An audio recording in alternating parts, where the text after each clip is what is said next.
नमस्कार, मैं डॉक्टर कंचन शुक्ला अपनी स्वरचित कहानियों और कविताओं के चैनल आत्ममंथन में आज आपके सामने एक ऐतिहासिक कहानी लेकर के हाजिर हुई हूँ। कहानी का शीर्षक है संयोगिता। नाम से भी आप लोग जान गए होंगे कि ये कहानी राजपूत राजा पृथ्वीराज चौहान और गहरवाल राजकुमारी संयोगिता की प्रेम गाथा है। तो चलिए सुनते हैं कहानी संयोगिता। समय प्राचीन कालीन भारत, राजपूत काल। दिल्ली के शासक पृथ्वीराज चौहान और गहरवाल राजा जयचंद की पुत्री संयोगिता की प्रेम गाथा। दिल्ली के शासक पृथ्वीराज चौहान अपने समय के एक शक्तिशाली शासक, वीरता, साहस, अस्त्र शस्त्र में पारंगत, प्रभावशाली व्यक्तित्व, शब्दभेदी बाण चलाने में निपुण, जिंदा दिल, देशभक्त से ओतप्रोत एक ऐसे वीर योद्धा जिनकी वीरता और देश प्रेम की गाथा आज भी गाई जाती है। पृथ्वीराज चौहान जितना अपनी वीरता, शौर्य और पराक्रम के लिए जाने जाते हैं, उतनी ही रोचक उनकी प्रेम कहानी भी है। उनकी प्रेम कहानी की शुरुआत दूर रहकर एक दूसरे की वीरता और सुंदरता को सुनकर प्रारंभ हुई। दोनों ही राजवंशों में कट्टर दुश्मनी, फिर भी दोनों प्रेमियों के सच्चे प्रेम के आगे कठिनाइयां भी नतमस्तक हो गईं और अंत में उन्होंने अपने प्रेम को प्राप्त कर लिया। तो चलिए कहानी की शुरुआत करें। राजकुमारी संयोगिता अपने राजमहल के उद्यान में झूले पर बैठी हुई विचार मग्न अवस्था में धीरे धीरे झूला झूल रही थी। वसंत ऋतुराज का आगमन हो चुका था, फिर भी संयोगिता के चेहरे पर उदासी और बेचैनी स्पष्ट परिलक्षित हो रही थी। जबकि संयोगिता के चारों ओर रमणीक वातावरण दिखाई दे रहा था। उद्यान में चारों ओर फूलों की क्यारियां थीं, जिनमें विभिन्न प्रकार के मनमोहक पुष्प खिले हुए थे। कृत्रिम झरने से पानी की मधुर ध्वनि संगीत पैदा कर रही थी। कृत्रिम फुहारों से पानी गिर रहा था। उस पानी में कमल पुष्प खिले हुए थे। वहां उद्यान में विभिन्न प्रकार के सुंदर पक्षी विहार कर रहे थे। उद्यान में मोर नर्तन भी कर रहे थे। ठंडी ठंडी मंद बयार बह रही थी। ऐसा मनोहारी दृश्य भी राजकुमारी संयोगिता के चेहरे पर प्रसन्नता लाने में समर्थ नहीं हो पा रहा था। संयोगिता से थोड़ी दूरी पर उनकी दासी सखियां खड़ी हुई थीं और उसी के विषय में बात कर रही थी। चंपा, राजकुमारी को क्या हो गया है? इस बसंत ऋतु में भी वो उदास और व्यथित दिखाई दे रही हैं। हाँ सुनंदा, मुझे भी समझ नहीं आ रहा है, ऐसा क्यों है, जबकि राजकुमारी को तो बसंत ऋतु बहुत ही आनंदित करती थी। दोनों सखियों की बात सुनकर तीसरी सखी ने वहां आते हुए कहा, सखियों, हमारी राजकुमारी पर कामदेव ने अपना मदन बाण चलाया है। आने वाली सखी ने हंसते हुए कहा, मल्लिका, किस राजकुमार ने मदन बाण चलाया है हमारी राजकुमारी पर? चंपा और सुनंदा ने एक साथ पूछा। ये राज की बात है, मैं नहीं बताऊंगी, वरना राजकुमारी मुझे प्राण दंड दे देंगी। मल्लिका ने हंसते हुए कहा, बताओ न मल्लिका, वो किस राज्य का राजा या राजकुमार है जिसने हमारी राजकुमारी के हृदय पर अपना अधिकार कर लिया है? सुनंदा ने विनती करते हुए पूछा। ठीक है, इतनी मिन्नत कर रही हो तो बता ही देती हूँ। तुम लोग भी उसका नाम सुनकर चौंक जाओगी, पर ये राज की बात किसी को पता नहीं चलनी चाहिए। मल्लिका ने धमकाते हुए कहा, हम दोनों किसी से कुछ नहीं कहेंगे, तुम पहले बताओ तो। चंपा ने झल्ला कर कहा, अरे बावरी क्यों हुई जा रही है? बताती हूँ, उसका नाम है महाराजा पृथ्वीराज चौहान। मल्लिका ने फुसफुसाते हुए बताया, क्योंकि उसे डर था कहीं राजकुमारी संयोगिता सुन न ले। सुनंदा और चंपा को बताने के बाद जब मल्लिका ने संयोगिता की ओर देखा तो राजकुमारी बेसुध सी अभी भी शून्य में देख रही थी। संयोगिता को ऐसी स्थिति में देखकर मल्लिका ने चैन की सांस ली और वो राजकुमारी की ओर बढ़ गई। राजकुमारी के पास पहुंचकर मल्लिका ने आवाज लगाई, राजकुमारी जी, राजकुमारी जी। लेकिन संयोगिता ने कोई हरकत नहीं की। तब मल्लिका ने संयोगिता को कंधे से पकड़कर हिलाया। संयोगिता ने चौंक कर मल्लिका को देखा, फिर विक्षिप्तता अवस्था में मल्लिका से पूछा, सखी कोई संदेश आया? नहीं सखी, अभी कोई संदेश नहीं आया। मैंने अपने विशेष कबूतर के माध्यम से आपका प्रेम संदेश भेज दिया है, वो आता ही होगा। मल्लिका ने जवाब दिया, अगर तुम्हारा कबूतर वो संदेश वहां नहीं पहुंचा सका तो? संयोगिता ने शंका जाहिर की। उनके स्वर में तड़प थी। राजकुमारी, आपने सिर्फ महाराज पृथ्वीराज चौहान के विषय में सुनकर अपनी ये दशा कर ली है, तो मिलने के बाद आपकी क्या दशा होगी? मल्लिका ने पूछा। उसके चेहरे पर परेशानी साफ दिखाई दे रही थी। सखी, मैं महाराज पृथ्वीराज चौहान के विषय में और जानना चाहती हूँ, मुझे बताओ। संयोगिता ने मल्लिका से विनती करते हुए कहा, अब क्या बताऊं, सब कुछ तो मैंने बता दिया है जो मुझे उस परदेसी ने बताया था। पृथ्वीराज चौहान बहुत वीर पुरुष है। उनकी वीरता के किस्से पूरे राजपूत राजाओं में मशहूर हैं। उनकी वीरता के आगे बड़े बड़े योद्धा नतमस्तक हो जाते हैं। मुस्लिम आक्रमणकारी मोहम्मद गौरी भी पृथ्वीराज चौहान से घबराता है। सुना है कि वो शब्द भेदी बाण चलाने में पारंगत है। यही नहीं, वीरता, शौर्य, पराक्रम और साहस तो उनकी रग रग में भरा हुआ है। राजपूताना की सभी राजकुमारियां उनसे विवाह करने के लिए लालायित हैं, मैंने सुना है।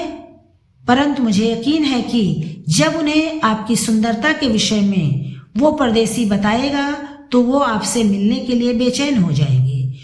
उनकी वीरता, शौर्य आपके सौंदर्य के सामने झुक जाएगा। मल्लिका ने संयोगिता को दिलासा देते हुए कहा। उस परदेसी का नाम क्या था मल्लिका, जिसने मुझे पृथ्वीराज के विषय में बताया था? संयोगिता ने कुछ सोचते हुए पूछा। चंद्रवरदाई नाम है उसका। वो पृथ्वीराज का मित्र भी है, ऐसा सुनने में आया है, मल्लिका ने बताया। दूसरी तरफ पृथ्वीराज चौहान का राजमहल। पृथ्वीराज चौहान चंद्रवरदाई के साथ अपने महल के उद्यान में टहल रहे हैं। पृथ्वीराज के चेहरे पर भी व्यग्रता दिखाई दे रही है। मित्र, मेरा विश्वास करो, मैंने जो खबर तुम्हें दी है वो पूर्णतया सत्य है। राजकुमारी की खास सहेली ने मुझे बताया है कि राजकुमारी संयोगिता आपसे प्रेम करने लगी हैं।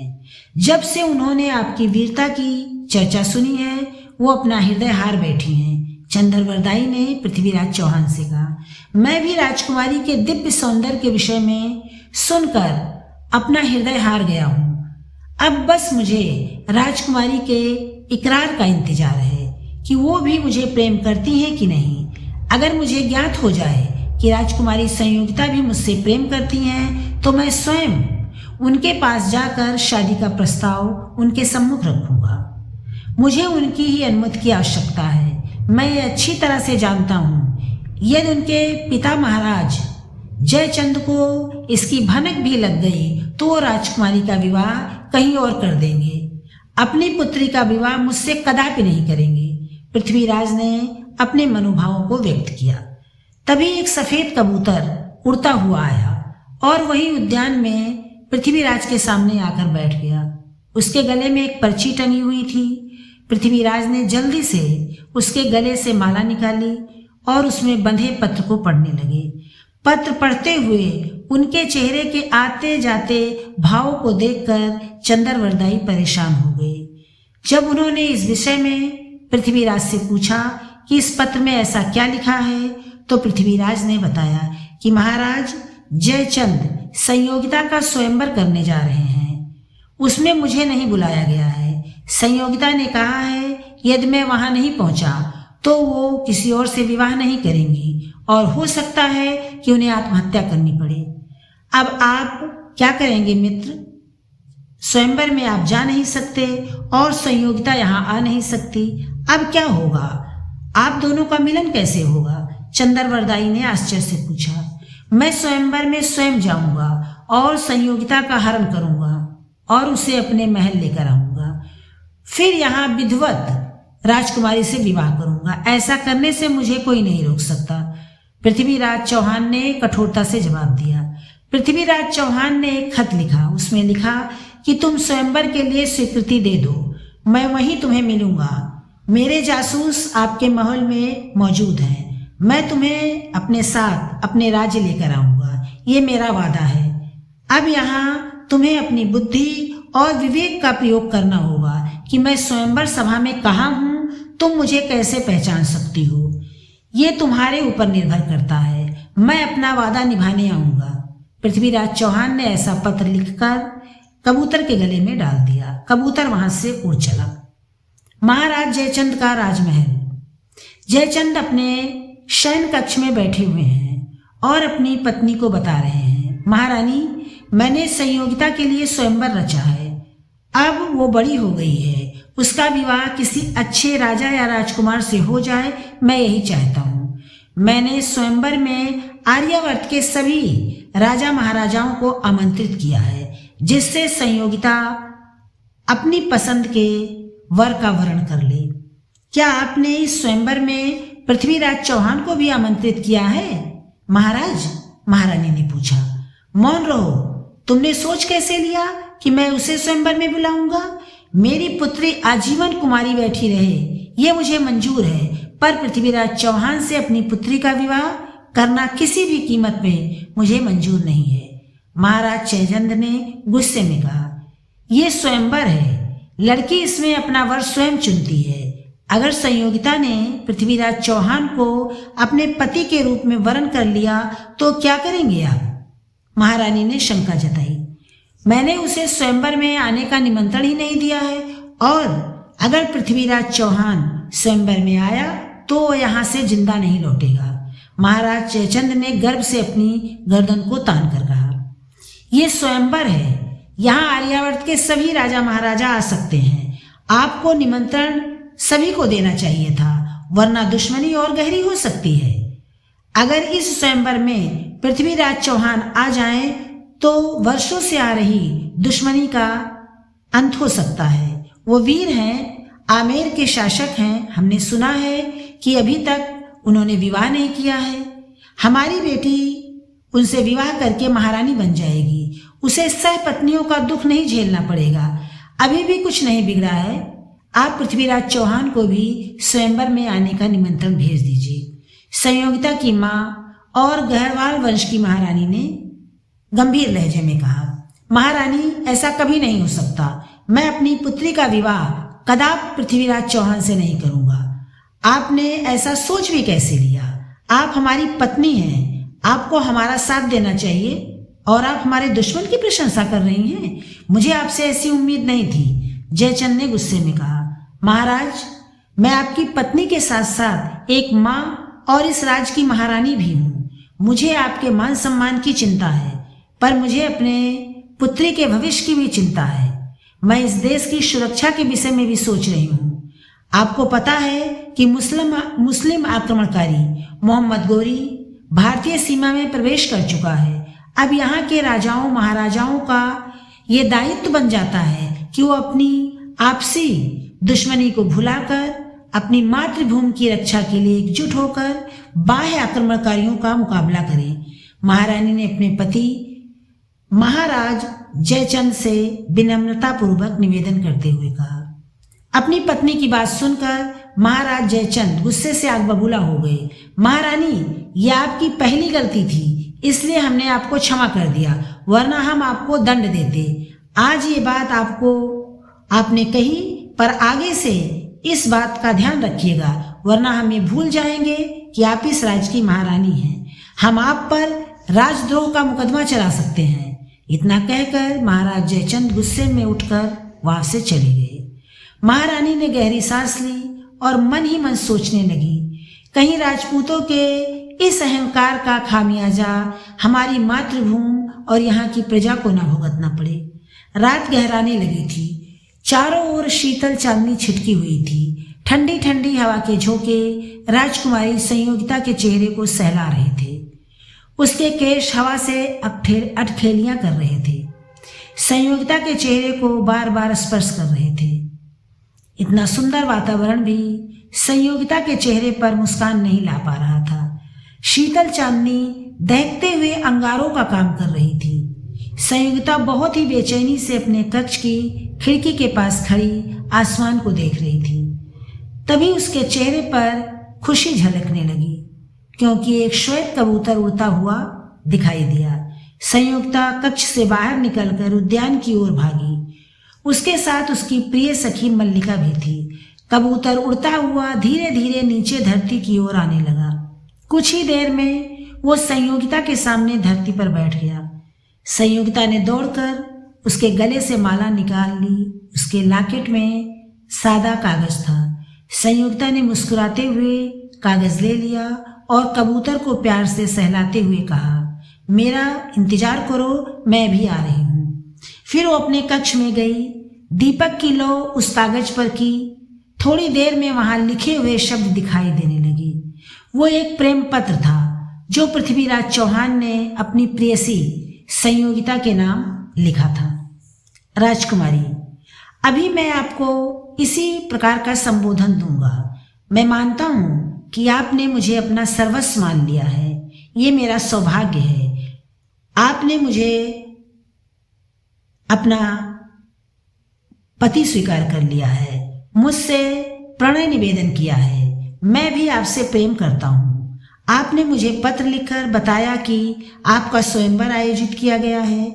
मुझे उसमें आमंत्रित नहीं किया गया है। आप किसी और का वरण नहीं करेंगी। यदि मैं नहीं आया तो आप मौत का वरण करने पर मजबूर हो जाएंगी। इस संदेश को पढ़कर मैं समझ गया कि आपने मुझे अपने पति रूप में वरण कर लिया है, इसलिए अब आप मेरी पत्नी हैं। मैं आपको विश्वास दिलाता हूँ, मैं उस स्वयंवर में अवश्य आऊँगा। आप अपनी वरमाला लेकर मेरी प्रतीक्षा कीजिएगा। आपकी वरमाला की प्रतीक्षा में आपका पृथ्वीराज। पत्र पढ़कर संयोगिता के चेहरे पर मुस्कान फैल गई। उसने एक पत्र लिखा, आपकी प्रतीक्षा में आपके हृदय तल पर राज करने वाली पृथ्वीराज चौहान की महारानी संयोगिता।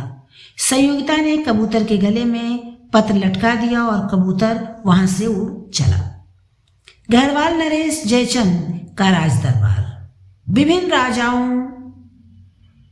का आगमन। विभिन्न राज्यों के राजा महाराजा और राजकुमार स्वयंवर सभा की ओर आते हुए दिखाई दे रहे थे। जब वह लोग सभा के द्वार पर पहुंचे तो उन्होंने देखा द्वारपाल के स्थान पर वहां महाराजा पृथ्वीराज चौहान की मूर्ति स्थापित की गई थी। पृथ्वीराज चौहान की मूर्ति को द्वारपाल के रूप में देखकर उन लोगों के चेहरे पर मुस्कान फैल गई और कुछ के चेहरे पर अफसोस और दुख के भाव भी दिखाई दे रहे थे। सभी राजा महाराजा स्वयंवर सभा में उपस्थित हो गए। तभी महाराज जयचंद ने सभी राजा महाराजाओं को संबोधित करते हुए कहा, अब हमारी पुत्री राजकुमारी संयोगिता इस स्वयंवर सभा में आ रही है। वो स्वयं यहाँ उपस्थित राजा महाराजाओं में से किसी एक का अपने पति के रूप में वरण करेगी। देखते हैं कि वो भाग्यशाली व्यक्ति कौन है। तभी राजकुमारी संयोगिता ने अपनी सखियों के साथ वहां प्रवेश किया। उसके हाथ में वरमाला थी। राजकुमारी संयोगिता के सौंदर्य को देखकर वहां उपस्थित सभी लोग स्तब्ध रह गए। राजकुमारी संयोगिता थी इतनी सुंदर जिसको देखकर स्वर्ग की अप्सराएं भी शर्मा जाएं। सभी के मन में ये आस थी कि राजकुमारी संयोगिता उनके गले में वरमाला पहनाए। राजकुमारी संयोगिता ने वरमाला हाथ में लेकर पूरे सभा का चक्कर लगाया, पर वरमाला पहनाई किसी को नहीं। वो वरमाला लेकर जब द्वार की ओर बढ़ रही थी तो संयोगिता मन ही मन देवी पार्वती से प्रार्थना भी कर रही थी, हे माँ, आपने जैसे माता सीता जी की मनोकामना पूर्ण की थी वैसे मेरे मन की इच्छा भी पूर्ण कीजिए। मैं पृथ्वीराज चौहान को अपना पति मान चुकी हूँ। यदि वे मुझे पति के रूप में नहीं मिले तो मैं मौत को अपने पति के रूप में वरण करूंगी। अब आप चाहें तो मुझे पृथ्वीराज चौहान को पति के रूप में प्रदान करें, अन्यथा मुझे अपनी गोद में शरण दीजिए। तब तक संयोगिता स्वयंवर सभा के मुख्य द्वार पर पहुंच गई। वहां कक्ष के कोने में खड़ी आदमकद मूर्ति पर जब संयोगिता की दृष्टि पड़ी तो उसके चेहरे पर खुशी की लहर दौड़ गई, क्योंकि राजकुमारी को उस निर्जीव मूर्ति में कुछ हलचल महसूस हुई। संयोगिता समझ गई कि उस मूर्ति के पीछे पृथ्वीराज चौहान मौजूद हैं। संयोगिता ने तुरंत ही पृथ्वी के गले में अपनी वरमाला पहना दी। ये देखकर सभा में उपस्थित लोगों को कुछ समझ आता इससे पहले पृथ्वीराज चौहान ने मूर्ति के पीछे से निकलकर संयोगिता का हाथ पकड़ा और उसे लेकर सभा से बाहर निकल गए। पृथ्वीराज चौहान को अपनी सभा में देखकर जयचंद के पैरों तले जमीन खिसक गई। जयचंद ने सभी को संबोधित करते हुए कहा कि वो पृथ्वीराज का पीछा करें और उसकी पुत्री को छुड़वाएं, पर वहां उपस्थित सभी लोगों ने कहा कि वो अपनी मौत को निमंत्रण नहीं दे सकते, क्योंकि पृथ्वीराज चौहान की वीरता के आगे कोई जल्दी से टिक नहीं सकता। उधर पृथ्वीराज चौहान अपनी पूरी तैयारी से आए थे। वो राजकुमारी संयोगिता को लेकर महल से बाहर निकल गए। उनके साथ उनकी सैनिक टुकड़ी भी थी। देखते ही देखते पृथ्वीराज चौहान संयोगिता को लेकर गहरवाल वंश की सीमा से बाहर निकल गए। अपनी राज्य की सीमा में प्रवेश करते ही उनका भव्य स्वागत हुआ। पृथ्वीराज चौहान संयोगिता को लेकर सीधे अपने कुल देवी के मंदिर में पहुंचे। वहां पहले से ही उनके मित्र चंद्रवरदाई और उनकी माता ने विवाह की तैयारियां की हुई थी। वहीं मंदिर में पृथ्वीराज चौहान और राजकुमारी संयोगिता का विवाह संपन्न हुआ। अपनी माता से आशीर्वाद लेकर पृथ्वीराज चौहान ने अपनी प्रेयसी संयोगिता को अपनी महारानी बना लिया और इस प्रकार दो प्रेमियों का सुखद मिलन हुआ, जिसे देखकर वहां उपस्थित सभी के चेहरे खुशियों से खिल उठे। ये थी मेरी कहानी संयोगिता। ये भी एक ऐतिहासिक कहानी है और ये हम सभी जानते हैं कि पृथ्वीराज चौहान और संयोगिता का विवाह ऐसे ही हुआ था। ये भी साहित्यिक साक्ष्य के आधार पर ही हमें ज्ञात होता है कि संयोगिता और पृथ्वीराज चौहान एक दूसरे की प्रशंसा सुन करके प्रेम करने लगे थे और इतना प्रेम करने लगे थे कि संयोगिता ने पृथ्वीराज को अपना पति मान लिया था। पृथ्वीराज भी संयोगिता के सौंदर्य से प्रभावित होकर के उसे दिल से प्यार करने लगे थे और उन्होंने संयोगिता के कहने पर स्वयंवर में निमंत्रण न मिलने के बावजूद भी वहां आकर संयोगिता को की वरमाला स्वीकार की थी और अपने राज्य लाकर उससे विवाह किया था और उसे अपनी महारानी बनाया था। इस तरह दो प्रेमियों का सुखद मिलन हुआ था। अगर मेरी कहानी आप लोग को पसंद आई हो तो इसे लाइक कीजिएगा, शेयर कीजिएगा और समीक्षा देकर के बताइएगा कि आपको कहानी कैसी लगी। ये ऐतिहासिक कहानियां हैं, सत्यता पर आधारित हैं। इसे मैंने अपनी लेखनी के द्वारा अपनी भाषा शैली में लिखने की कोशिश की है। इसे कई लोगों ने लिखा है, ये कोई नया कथानक नहीं है। अपने हर लेखक का अपना लिखने का ढंग है। और अगर आपको ये कहानी पसंद आए तो मेरे चैनल को सब्सक्राइब जरूर कीजिएगा। कल फिर मिलते हैं एक नई कहानी के साथ। नमस्कार।